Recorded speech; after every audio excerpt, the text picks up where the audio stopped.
Hello, this is DerTebbers, and this is your Flight Simulator X Mod Spotlight. This download is an executable, and when you run your executable, it will show up in your Flight Simulator X hangar with several planes, two of them a United livery, one of them a bare bones United aircraft, one of them a fixed pitch prop, and one a racer aircraft. So you actually get multiple planes in this mod.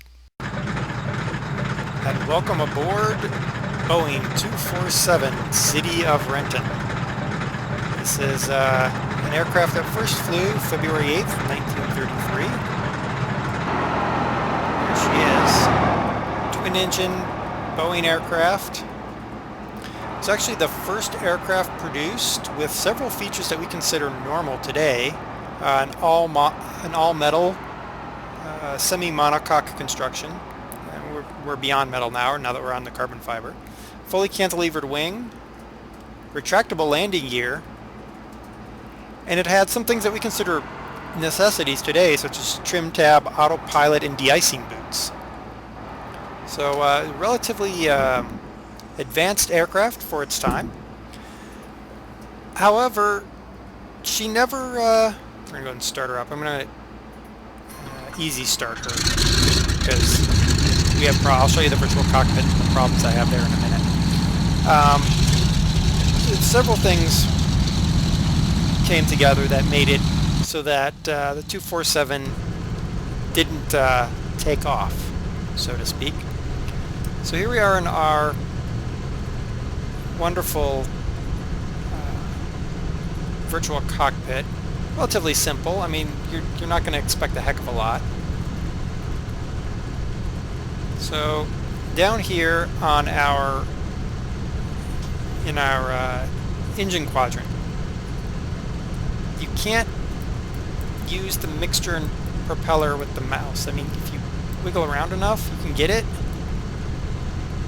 but it's not easy to do. So I just auto started. Nav lights. There's the landing lights. There's your pitot heat there. Underneath these covers, we've got our generator switch, and for both of them, even though it says nav lights up there, those are your generators. Go ahead and close those back.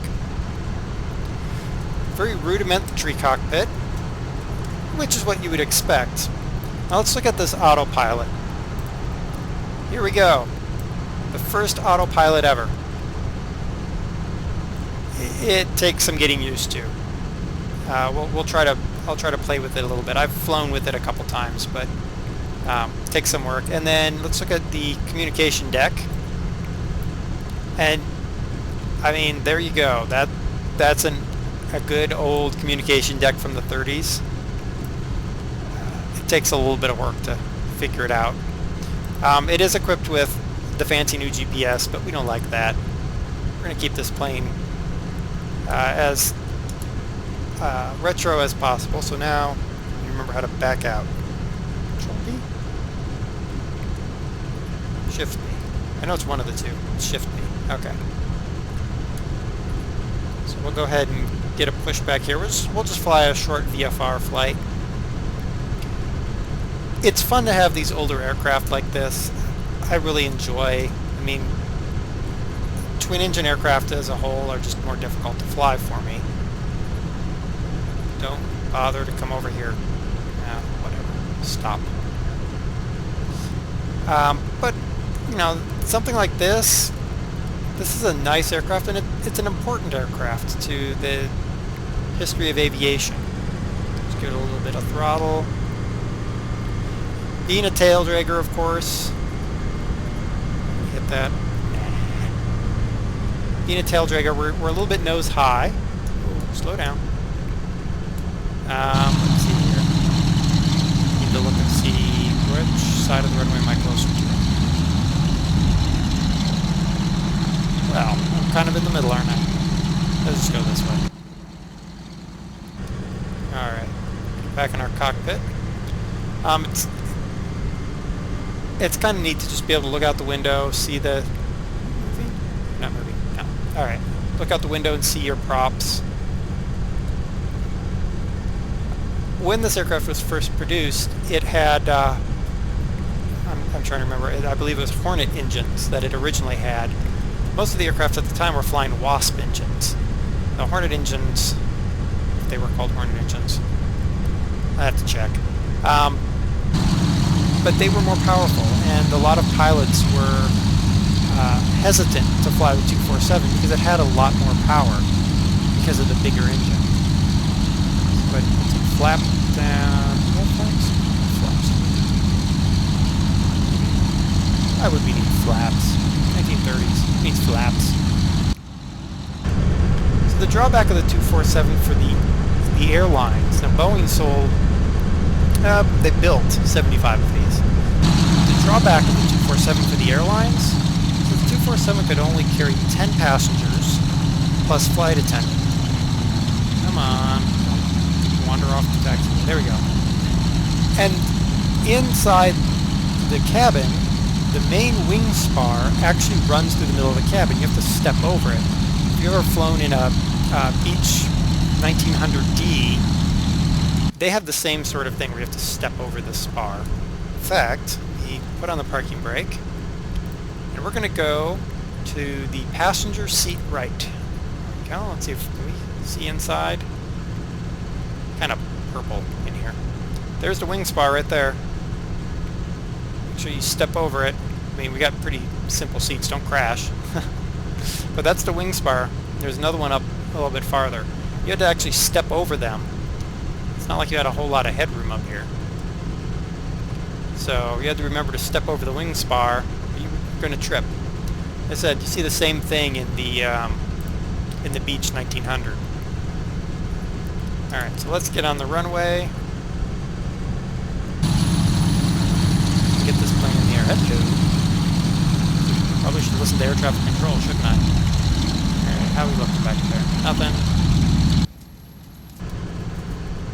Let's look in the sky. Anything coming in? Nope, doesn't look like there's any inbound traffic. We're going to position and hold. Wait for that plane to clear out. There's the museum, the Aviation Museum in Seattle. Now there's not, as far as I can find, and I have not seen one in a museum, I have not found where a 247 is in a museum. In fact, there's not much in the way of information about a 247 in terms of models, collectibles, things like that. Because it was a small run aircraft, if you compare the 75 247s built to well over 10,000 DC-2s and DC-3s built, pretty much tells the story right there. Alright, so we're at the end of the runway. We got our, everything seems nominal. Manifold pressure is good. Alright, so let's give her power and head for the sky. Actually, I'm going to go to go full power. No, don't wander. Go. Okay, controlling from the control tower. A little bit difficult. Alright, tail's going to come up. A little bit of up attitude. Should be flying soon. We're going to go off the runway because it's hard to fly from a control tower. There we go. And retract the landing gear. Just fold back into the nacelles there. It'll stick out a little bit. But still, I mean, first aircraft with retracting landing gear. How about that? Alright, so we're up in the air. Climbing up above 110 knots of airspeed. Now this aircraft is outfitted in United colors, as we've seen. It is also outfitted with passenger seats. As you saw in the image I showed to begin with, we talked about the different variants. There are some racer variants as well. And that's just deletion of the seats and addition of extra fuel. So you get a little bit more range. Alright, so let's level off here. Sort of head towards the Space Needle. We're going to pull up our autopilot. So, we have an indicated heading of 327 because we're kind of drifting. The upper part is set to 0, so I actually would have to turn. Right one. Here we go. Autopilot heading.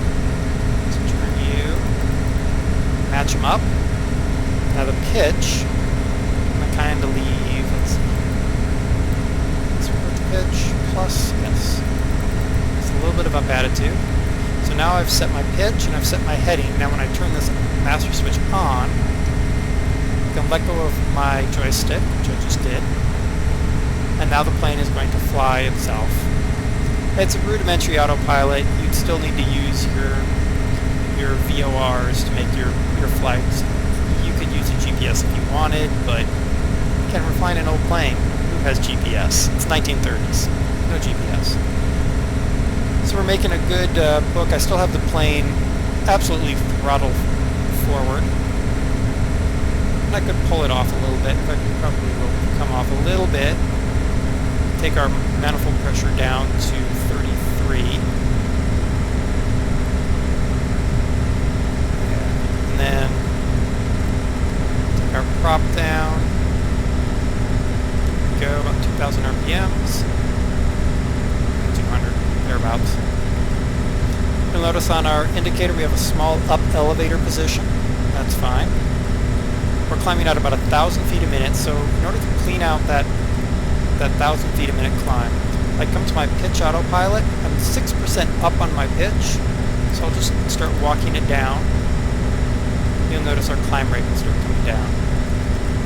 So you have to spend a lot of time manually handling your climb to get it to level out. I think, if I remember correctly, she flies with what feels to be a nose-down attitude. Bounce on. 500 feet a minute climb. So that bar inside there is in theory, the aircraft wing. So I'm going to try to bring that down. We're almost at 0. What are we at? We're at 1 degree pitch up. Should be a minor change in pitch up. A little bit more. 0 degree pitch up. Alright, so it feels, I mean, when you look at this, it feels like you're flying almost downhill. But we're level. Now, I do see Everett Field over there, so now we're going to move our autopilot heading, head more north. So I can fly this aircraft pretty well without having to worry about really flying the aircraft. I can fly it from the autopilot. Now, when you have an autopilot setting on a modern aircraft, you actually set an altitude to maintain. Well, here we're not setting an altitude to maintain, we're setting just a pitch. So in that case, on that turn, we lost altitude. If you were really quick, you would have seen that the climb indicator drop when I was trying to look back to it. And that's to be expected.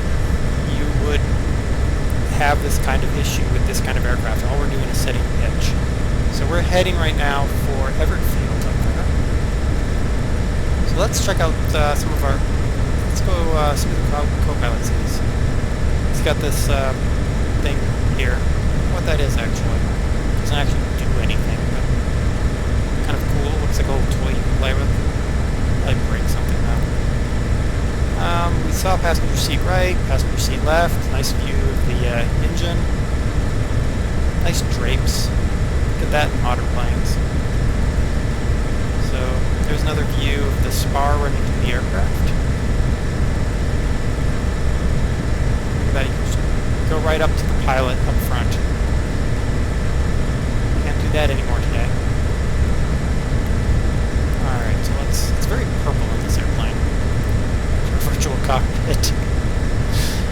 United Purple. Pretty got rid of that color. It just looks kind of strange. Alright, so there's our field up here. We're going to go straight in. I think we'll be able to manage that. I don't see any other air traffic anywhere. Alright, so I'm going to bring up my autopilot. I'm going to disengage the master switch. So the aircraft is now mine.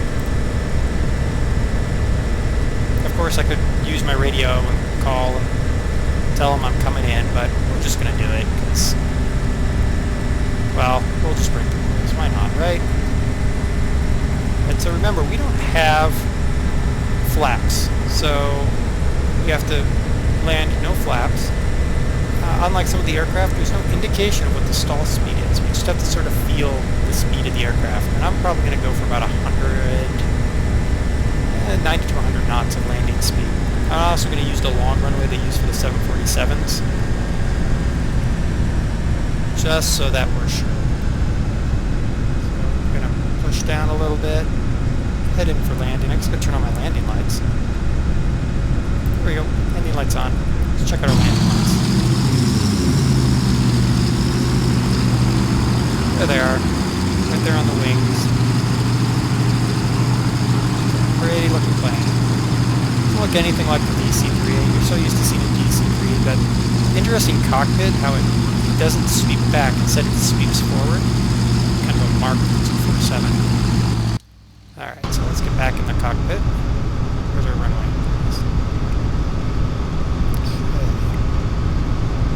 A little bit far out for gear down, but we're going to go ahead and put gear down. Fold right down. If you look, just over the OMI, notice it just went green. If I hit the gear up button, they go red. They just locked in. I'll go ahead and drop them again. And they'll go green when they're locked in. So there we go, both green.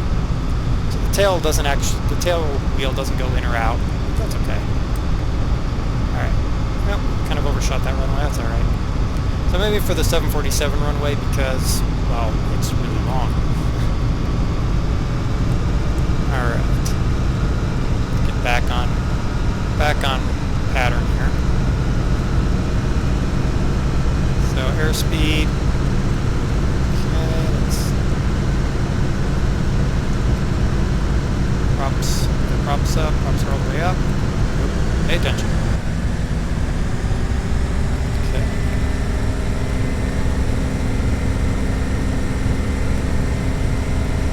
Make our landing here. We're so far off. See what we can do about correcting that. Again, because this isn't a jetliner, I'm not so worried about falling behind the aircraft.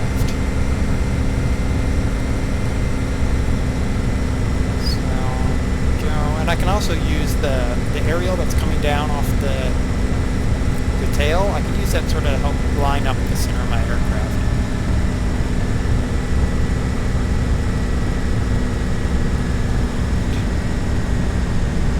Airspeed is a little bit hot.